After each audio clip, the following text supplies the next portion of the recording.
ಜನ ಈಗ ತಮ್ಮ ಮೊಬೈಲ್ನಲ್ಲಿ ಅತಿ ಹೆಚ್ಚಾಗಿ ನೋಡ್ತಾ ಇರೋ ಕಂಟೆಂಟ್ ಅಂದರೆ ಅದು ಯೂಟ್ಯೂಬ್ ಶಾರ್ಟ್ಸ್. ಈ ವಿಡಿಯೋದಲ್ಲಿ ಯೂಟ್ಯೂಬ್ ಶಾರ್ಟ್ಸ್ಗಳನ್ನು ಹೇಗೆ ಮಾಡೋದು ಅಂತ ನೋಡೋಣ. ವಿಡಿಯೋ ಮಾಡೋದಕ್ಕಿಂತ ಮುಂಚೆ ಶಾರ್ಟ್ಸ್ಗಳ ಬಗ್ಗೆ ಕೆಲವು ಬೇಸಿಕ್ ವಿಷಯಗಳನ್ನು ತಿಳ್ಕೊಳ್ಳೋಣ. 60 ಸೆಕೆಂಡ್ಗಳ ಒಳಗೆ ಇರೋ ವಿಡಿಯೋಗಳನ್ನು ಯೂಟ್ಯೂಬ್ ಶಾರ್ಟ್ಸ್ ಅಂತ ಕನ್ಸಿಡರ್ ಮಾಡುತ್ತೆ. ನೀವು 60 ಸೆಕೆಂಡ್ ಒಳಗಿನ ವಿಡಿಯೋಗಳನ್ನು ಯೂಟ್ಯೂಬ್ಗೆ ಅಪ್ಲೋಡ್ ಮಾಡಿದ್ರೆ ಅದು ತಾನಾಗಿಯೇ ಯೂಟ್ಯೂಬ್ ಶಾರ್ಟ್ಸ್ ಅಂತ ಡಿಟೆಕ್ಟ್ ಮಾಡುತ್ತೆ. ಸೊ ಇದಕ್ಕಾಗಿ ನೀವು ಯಾವ ಬೇರೆ ರೀತಿಯ ಅಪ್ಲೋಡ್ ಸೆಟ್ಟಿಂಗ್ಸನ್ನು ಚೇಂಜ್ ಮಾಡೋ ಅವಶ್ಯಕತೆ ಇರೋದಿಲ್ಲ. ಹಾಗೆ ಮೊದಲೇ ಹೇಳಿದ ಹಾಗೆ ಜನ ಹೆಚ್ಚಾಗಿ ಮೊಬೈಲ್ನಲ್ಲಿ ವಿಡಿಯೋಗಳನ್ನು ನೋಡೋದ್ರಿಂದ ಶಾರ್ಟ್ಸ್ಗಳ ವಿಡಿಯೋ ಆಸ್ಪೆಕ್ಟ್ ರೇಷಿಯೋ 16:9 ಆಗಿರುತ್ತೆ. ಅಂದರೆ ವಿಡಿಯೋ ಶೂಟ್ ಮಾಡುವಾಗ ಮೊಬೈಲನ್ನು ಉದ್ದ ಹಿಡಿದು ಶೂಟ್ ಮಾಡಿ. ನೀವು ಅಡ್ಡವಾಗಿ ಶೂಟ್ ಮಾಡಿರೋ ವಿಡಿಯೋಗಳನ್ನು ಕೂಡ ಶಾರ್ಟ್ಸ್ನಲ್ಲಿ ಅಪ್ಲೋಡ್ ಮಾಡಬಹುದು, ಆದರೆ ಅದರಿಂದ ಸ್ಕ್ರೀನ್ನಲ್ಲಿ ಸಾಕಷ್ಟು ಜಾಗ ಖಾಲಿ ಉಳಿಯುತ್ತೆ.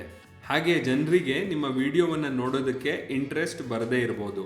ಯೂಟ್ಯೂಬ್ ಶಾರ್ಟ್ ವಿಡಿಯೋಗಳನ್ನು ಮಾಡೋದಕ್ಕೆ ನೀವು ಯೂಟ್ಯೂಬ್ನಲ್ಲಿ ಇರೋ ವಿಡಿಯೋ ರೆಕಾರ್ಡಿಂಗ್ ಆ್ಯಂಡ್ ಎಡಿಟಿಂಗ್ ಟೂಲ್ಗಳನ್ನು ಉಪಯೋಗಿಸ್ಬೋದು, ಅಥವಾ ಕಂಪ್ಯೂಟರ್ನಲ್ಲಿ ಎಡಿಟಿಂಗ್ ಸಾಫ್ಟ್ವೇರ್ನಲ್ಲಿ ಕೂಡ ಮಾಡಬಹುದು. ಯೂಟ್ಯೂಬ್ ಹೇಳುವ ಪ್ರಕಾರ ಪ್ರಪಂಚದಾದ್ಯಂತ 7,000 ಕೋಟಿ ಯೂಟ್ಯೂಬ್ ಶಾರ್ಟ್ಸ್ಗಳ ವೀಕ್ಷಣೆ ಪ್ರತಿನಿತ್ಯ ಆಗುತ್ತೆ. ಹಾಗಿದ್ರೆ ಇನ್ಯಾಕೆ ತಡ? ಯೂಟ್ಯೂಬ್ ಶಾರ್ಟ್ಸ್ಗಳನ್ನು ಮಾಡೋದು ಹೇಗೆ ಅಂತ ನೋಡೋಣ. ಯೂಟ್ಯೂಬ್ ಆ್ಯಪನ್ನು ಓಪನ್ ಮಾಡಿ ಪ್ಲಸ್ ಬಟನ್ ಮೇಲೆ ಟ್ಯಾಪ್ ಮಾಡಿ. ನಿಮ್ಮ ಮೊಬೈಲ್ನಲ್ಲಿ ಫ್ರಂಟ್ ಕ್ಯಾಮ್ರಾ ಓಪನ್ ಆಗುತ್ತೆ, ಜೊತೆಗೆ ಸ್ಕ್ರೀನ್ ಮೇಲೆ ಹಲವು ಆಪ್ಷನ್ಸ್ಗಳು ಕಾಣಿಸುತ್ತೆ. ಸ್ಕ್ರೀನ್ನ ಕೆಳಗೆ ನೀವು ಗಮನಿಸಿದ್ರೆ ವಿಡಿಯೋ, ಶಾರ್ಟ್, ಲೈವ್ ಹಾಗೂ ಪೋಸ್ಟ್ ಅಂತ 4 ಆಪ್ಷನ್ಸ್ ಇದೆ. ಶಾರ್ಟ್ ವಿಡಿಯೋ ಮಾಡೋದಕ್ಕೆ ಶಾರ್ಟ್ ಆಪ್ಷನ್ ಸೆಲೆಕ್ಟ್ ಆಗಿರಬೇಕು. ಹಾಗೆ ಸ್ಕ್ರೀನ್ನ ಮೇಲೆ 15 ಸೆಕೆಂಡ್ಗೆ ಈ video record timing automatically set ಆಗಿದೆ. ಆದರೆ ಇದರ ಮೇಲೆ ನೀವು ಒಂದು ಸಾರಿ ಟ್ಯಾಪ್ ಮಾಡಿದ್ರೆ ಅದು 60 ಸೆಕೆಂಡ್ಗೆ ಬದಲಾಗುತ್ತೆ. ಸ್ಕ್ರೀನ್ನ ಕೆಳಗಡೆ ಲೆಫ್ಟ್ ಸೈಡ್ನಲ್ಲಿ ಕಾಣೋ ಫೋಟೋ ಐಕಾನ್ ಮೇಲೆ ಟ್ಯಾಪ್ ಮಾಡಿದ್ರೆ ನಿಮ್ಮ ಗ್ಯಾಲರಿನಲ್ಲಿ ಸೇವ್ ಆಗಿರೋ ವಿಡಿಯೋಗಳನ್ನು ನೀವು ರೀಲ್ ಆಗಿ ಅಪ್ಲೋಡ್ ಮಾಡಬಹುದು. ಈಗ ಸ್ಕ್ರೀನ್ನ ಕೆಳಗಡೆ ಕಾಣಿಸೋ ದೊಡ್ಡ ರೆಕಾರ್ಡಿಂಗ್ ಬಟನ್ ಮೇಲೆ ಟ್ಯಾಪ್ ಮಾಡಿದ್ರೆ ವಿಡಿಯೋ ರೆಕಾರ್ಡ್ ಆಗೋದಕ್ಕೆ ಶುರು ಆಗುತ್ತೆ. ಇದೇ ಬಟನ್ನ ಮತ್ತೆ ಟ್ಯಾಪ್ ಮಾಡಿದ್ರೆ ವಿಡಿಯೋ ಪಾಸ್ ಕೂಡ ಆಗುತ್ತೆ. ಈ ರೀತಿ ನೀವು ಒಂದೇ ವಿಡಿಯೋದಲ್ಲಿ ಹಲವು ವಿಡಿಯೋ ಕ್ಲಿಪ್ಗಳನ್ನು ರೆಕಾರ್ಡ್ ಮಾಡ್ಬೋದು.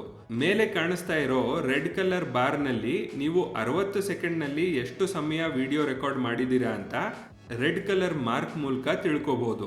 ಇನ್ ಕೇಸ್ ನೀವು ಶೂಟ್ ಮಾಡಿರೋ ವಿಡಿಯೋ ನಿಮಗೆ ಇಷ್ಟ ಆಗಿಲ್ಲ ಅಂದರೆ ಅದನ್ನು ಅಂಡು ಬಟನ್ ಒತ್ತಿ ರಿಮೂವ್ ಮಾಡ್ಬೋದು. ಹಾಗೆ ನೀವು ಮಾಡಿರೋ ವಿಡಿಯೋ ನಿಮಗೆ ಇಷ್ಟ ಆಗಿಲ್ಲ ಅಥವಾ ಇದನ್ನ ಸೇವ್ ಮಾಡಿ ಆಮೇಲೆ ಕಂಟಿನ್ಯೂ ಮಾಡಬೇಕು ಅಂದರೆ ಇಂಟು ಮಾರ್ಕ್ ಮೇಲೆ ಟ್ಯಾಪ್ ಮಾಡಿ. ಸೇವ್ ಆಸ್ ಡ್ರಾಫ್ಟ್ ಮೇಲೆ ಟ್ಯಾಪ್ ಮಾಡಿ ವಿಡಿಯೋವನ್ನು ಕೆಲವು ಸಮಯದ ನಂತರ ಮತ್ತೆ ರೆಕಾರ್ಡ್ ಮಾಡಬಹುದು. ಸ್ಕ್ರೀನ್ನ ರೈಟ್ ಸೈಡ್ನಲ್ಲಿ ನೀವು ನೋಡಬಹುದು ಹಲವು ಟೂಲ್ಸ್ಗಳನ್ನು ಯೂಟ್ಯೂಬ್ ಕ್ರಿಯೇಟರ್ಸ್ಗಳಿಗೆ ತಮ್ಮ ವಿಡಿಯೋವನ್ನು ಇಂಟ್ರೆಸ್ಟಿಂಗ್ ಆಗಿ ಮಾಡೋದಕ್ಕೆ ಅಂತ ಕೊಟ್ಟಿದ್ದಾರೆ.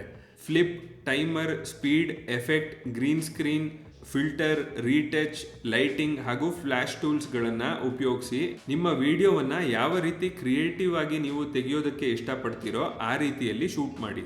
ಈ ಟೂಲ್ಸ್ಗಳ ಬಗ್ಗೆ ಇನ್ನೂ ಹೆಚ್ಚಿನ ಡೀಟೇಲ್ ಬೇಕು ಅಂದರೆ ಅದನ್ನು ಕಮೆಂಟ್ನಲ್ಲಿ ತಿಳಿಸಿ. ಹಾಗೆ ಆ್ಯಡ್ ಸೌಂಡ್ ಅನ್ನೋ ಆಪ್ಷನ್ ಈ ವಿಡಿಯೋದಲ್ಲಿ ಇರೋ ಒಂದು ಬಹಳ ಮುಖ್ಯವಾದ ಟೂಲ್.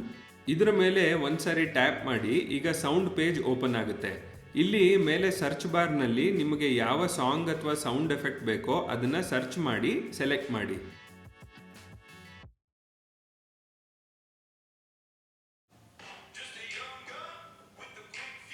ಆ ಸೌಂಡ್ ಪ್ಲೇ ಆಗುತ್ತೆ. ಹಾಗೆ ಅದರ ಮುಂದೆ ಇರೋ ಬ್ಲೂ ಬಟನ್ ಮೇಲೆ ಟ್ಯಾಪ್ ಮಾಡಿದ್ರೆ ನಿಮ್ಮ ಶಾರ್ಟ್ಸ್ಗೆ ಆ ಸೌಂಡ್ ಸೆಲೆಕ್ಟ್ ಆಗುತ್ತೆ.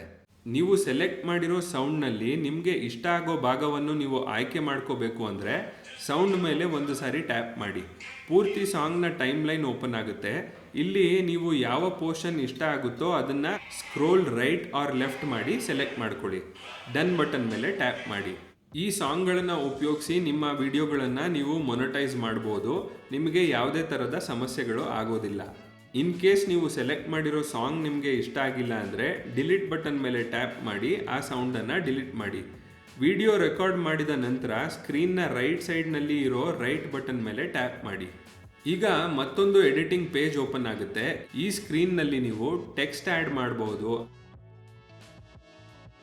ಹಾಗೆ ಟ್ರಿಮ್ ಮಾಡಬಹುದು, ಫಿಲ್ಟರ್ಗಳನ್ನು ಆ್ಯಡ್ ಮಾಡಬಹುದು, ವಾಯ್ಸ್ ಓವರ್ ಕೂಡ ಆ್ಯಡ್ ಮಾಡಬಹುದು. ಹಾಗೆ ಏನಾದರೂ ಪ್ರಶ್ನೆ ಇದ್ದರೆ ಕೂಡ ಕೇಳಬಹುದು. ಸ್ಕ್ರೀನ್ ಕೆಳಗೆ ಕಾಣಿಸೋ ಟೈಮ್ ಲೈನ್ ಮೇಲೆ ಟ್ಯಾಪ್ ಮಾಡಿದರೆ ನೀವು ಆ್ಯಡ್ ಮಾಡಿರೋ ಟೆಕ್ಸ್ಟ್ಗಳನ್ನು ವಿಡಿಯೋದ ಯಾವ ಭಾಗದಲ್ಲಿ ಆ್ಯಡ್ ಮಾಡಬೇಕೋ ಅಲ್ಲಿ ಬರೋ ರೀತಿಯಲ್ಲಿ ಟ್ರಿಮ್ ಕೂಡ ಮಾಡಬಹುದು. ಈ ಎಡಿಟಿಂಗ್ ಪೇಜ್ನಲ್ಲಿ ಕೂಡ ನೀವು ಸೌಂಡನ್ನು ಆ್ಯಡ್ ಮಾಡೋದಕ್ಕೆ ಆಪ್ಷನ್ ಇದೆ. ಈಗ ನೆಕ್ಸ್ಟ್ ಬಟನ್ ಮೇಲೆ ಟ್ಯಾಪ್ ಮಾಡಿ ಆ್ಯಡ್ ಡೀಟೇಲ್ಸ್ ಪೇಜ್ ಓಪನ್ ಆಗುತ್ತೆ. ಕ್ಯಾಪ್ಷನ್ನಲ್ಲಿ ನಿಮ್ಮ ವಿಡಿಯೋ ಯಾವುದರ ಬಗ್ಗೆ ಇದೆ ಅಂತ ಡಿಸ್ಕ್ರಿಪ್ಷನ್ ಅನ್ನು ಬರಿಬಹುದು. ಹಾಗೆ ವಿಡಿಯೋ ಮೇಲೆ ಕಾಣಿಸ್ತಾ ಇರೋ ಪೆನ್ ಬಟನ್ ಮೇಲೆ ಟ್ಯಾಪ್ ಮಾಡಿದ್ರೆ ವಿಡಿಯೋವಿನ ಯಾವ ಭಾಗವನ್ನ ನೀವು ಥಂಬ್ನೈಲ್ ಆಗಿ ಯೂಸ್ ಮಾಡಬೇಕೋ ಅದನ್ನ ಟೈಮ್ ಲೈನ್ ನಲ್ಲಿ ಸ್ಕ್ರೋಲ್ ಲೆಫ್ಟ್ ಅಥವಾ ರೈಟ್ ಮಾಡಿ ಸೆಲೆಕ್ಟ್ ಮಾಡಿ ಡನ್ ಬಟನ್ ಮೇಲೆ ಕ್ಲಿಕ್ ಮಾಡಿ. ಹಾಗೆ ಆ್ಯಡ್ ಡೀಟೇಲ್ಸ್ ಪೇಜ್ನಲ್ಲಿ ಇರೋ ಡೀಟೇಲ್ಸ್ಗಳನ್ನು ಫಿಲ್ ಮಾಡೋದು ಹೇಗೆ ಅಂತ ನೋಡೋಣ. ವಿಸಿಬಿಲಿಟಿ ಅಂದರೆ ನಿಮ್ಮ ವಿಡಿಯೋ ಯಾವಾಗ ಯೂಟ್ಯೂಬ್ನಲ್ಲಿ ರಿಲೀಸ್ ಆಗಬೇಕು ಅಂತ. ಇದ್ರ ಮೇಲೆ ಟ್ಯಾಪ್ ಮಾಡಿ ನೀವು ಮಾಡಿರೋ ವಿಡಿಯೋವನ್ನ ಪಬ್ಲಿಕ್ ಮಾಡಿದ್ರೆ ಕೂಡಲೇ ವಿಡಿಯೋ ಯೂಟ್ಯೂಬ್ನಲ್ಲಿ ನೋಡಬಹುದು. ಅನ್ಲಿಸ್ಟೆಡ್ ಹಾಗೆ ಪ್ರೈವೇಟ್ನಲ್ಲಿ ವಿಡಿಯೋವನ್ನ ಇಟ್ಟಿದ್ರೆ ಲಿಂಕ್ ಯಾರ ಹತ್ರ ಇರುತ್ತೋ ಅವರು ಮಾತ್ರ ನಿಮ್ಮ ವಿಡಿಯೋವನ್ನ ನೋಡ್ಬೋದು. ಹಾಗೆ ಶೆಡ್ಯೂಲ್ ಮೇಲೆ ಟ್ಯಾಪ್ ಮಾಡಿ ನಿಮ್ಮ ಯೂಟ್ಯೂಬ್ ಶಾರ್ಟ್ಸ್ ಯಾವ ಡೇಟ್ ಹಾಗೂ ಟೈಮ್ಗೆ ಯೂಟ್ಯೂಬ್ನಲ್ಲಿ ರಿಲೀಸ್ ಆಗಬೇಕು ಅಂತ ನೀವು ಶೆಡ್ಯೂಲ್ ಮಾಡ್ಬೋದು. ಈಗ ಸದ್ಯಕ್ಕೆ ನಾನು ಈ ವಿಡಿಯೋವನ್ನು ಅನ್ಲಿಸ್ಟೆಡ್ ಆಗಿ ಇಡ್ತಾ ಇದ್ದೀನಿ. Back to add detail page. ಇಲ್ಲಿ ನೀವು ಈ ವಿಡಿಯೋ ಯಾವ ಲೊಕೇಶನ್ನಲ್ಲಿ ಶೂಟ್ ಮಾಡಿರೋದು ಅಂತ ಆ್ಯಡ್ ಮಾಡ್ಬೋದು. ಹಾಗೆ ಈ ವಿಡಿಯೋ ಮಕ್ಕಳಿಗೋಸ್ಕರ ಮಾಡಿರೋದಾ ಅಥವಾ ಅಲ್ವಾ ಅಂತ ಸೆಲೆಕ್ಟ್ ಮಾಡ್ಬೋದು. ರಿಲೇಟೆಡ್ ವಿಡಿಯೋ ಅಂದರೆ ಈಗ ನೀವು ಅಪ್ಲೋಡ್ ಮಾಡ್ತಾ ಇರೋ ವಿಡಿಯೋವಿಗೆ ಸಂಬಂಧಪಟ್ಟಿರೋ ಹಾಗೆ ಇನ್ನೊಂದು ವಿಡಿಯೋ ನಿಮ್ಮ ಚಾನೆಲ್ನಲ್ಲಿ ಇದ್ದರೆ ಅದನ್ನು ರಿಲೇಟೆಡ್ ವಿಡಿಯೋ ಮೇಲೆ ಟ್ಯಾಪ್ ಮಾಡಿ ಸೆಲೆಕ್ಟ್ ಮಾಡಿ. ಹಾಗೆ ಶಾರ್ಟ್ಸ್ ರಿಮಿಕ್ಸಿಂಗ್ ಅನ್ನೋ ಆಪ್ಷನನ್ನು ಅಲೋ ಮಾಡಿ. ಇದರಿಂದ ನಿಮ್ಮ ಯೂಟ್ಯೂಬ್ ರೀಲ್ಸ್ಗೆ ಹೆಚ್ಚು ವ್ಯೂಸ್ ಸಿಗೋ ಚಾನ್ಸಸ್ ಇರುತ್ತೆ. ಇನ್ನು ಉಳಿದ ಆಪ್ಷನ್ಸ್ಗಳನ್ನು ಆ್ಯಸ್ ಇಟ್ ಈಸ್ ಆಗಿ ಇಡಿ. ಈಗ ಅಪ್ಲೋಡ್ ಶಾರ್ಟ್ ಮೇಲೆ ಟ್ಯಾಪ್ ಮಾಡಿ ನಿಮ್ಮ ವಿಡಿಯೋವನ್ನು ಅಪ್ಲೋಡ್ ಮಾಡಿ. ಈ ರೀತಿ ನೀವು ಯೂಟ್ಯೂಬ್ ಶಾರ್ಟ್ ವಿಡಿಯೋಗಳನ್ನು ಸುಲಭವಾಗಿ ಯೂಟ್ಯೂಬ್ನಲ್ಲಿ ರಿಲೀಸ್ ಮಾಡಬಹುದು. ಯೂಟ್ಯೂಬ್ ಬಗ್ಗೆ ನಿಮಗೆ ಹೆಚ್ಚಿನ ಮಾಹಿತಿ ಬೇಕಾದರೆ ನಿಮ್ಮ ಪ್ರಶ್ನೆಗಳನ್ನು ಕಮೆಂಟ್ನಲ್ಲಿ ತಿಳಿಸಿ. ಈ ವಿಡಿಯೋ ನಿಮಗೆ ಇಷ್ಟ ಆಗಿದ್ರೆ ಲೈಕ್ ಮಾಡಿ. ಹಾಗೆ ತಂತ್ರಜ್ಞಾನದ ಕುರಿತು ಕನ್ನಡದಲ್ಲಿ ಮಾಹಿತಿ ಪಡೆಯಲು ಬೆಲ್ ಐಕಾನ್ ಒತ್ತಿ ಟೆಕ್ ಟಾಕ್ ಇನ್ ಕನ್ನಡ ಚಾನೆಲ್ನ ಸಬ್ಸ್ಕ್ರೈಬ್ ಮಾಡಿ.